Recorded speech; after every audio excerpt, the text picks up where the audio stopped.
Chaque jour, un peu plus, son corps tombe en lambeaux. Un monstre vit au fond de ses jeunes entrailles.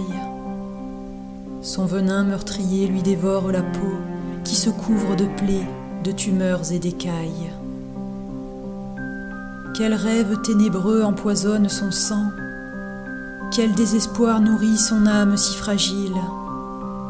C'est la mort déguisée qui monte et qui descend, en son être où grandit l'infâme crocodile. Il ne frissonne plus aux caresses du soir, car l'aiguille a mangé sa lumière divine. Sa chair n'est qu'un amas d'abcès au ventre noir, gonflé de dissolvants, d'iode et de codéine. Le reptile assassin, étourdi de douleur, se gave de chagrin et se gonfle d'extase.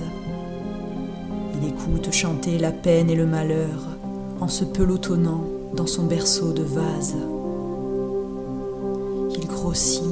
Il grossit en attendant la fin et laisse quelquefois fleurir une morsure.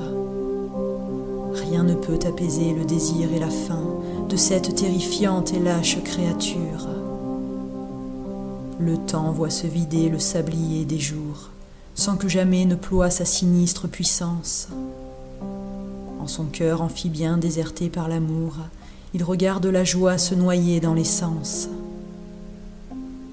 Et son triste porteur aux bras ensanglantés, inexorablement goûte son amertume.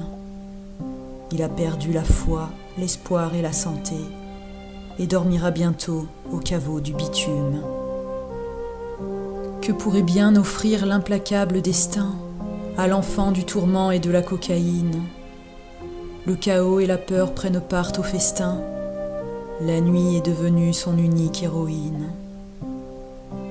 Mais la lune, parfois, de son œil envoûté, semble chercher encore aux confins de ses veines un reste d'émotion doublé d'humanité, comme un flambeau parmi les ombres souveraines.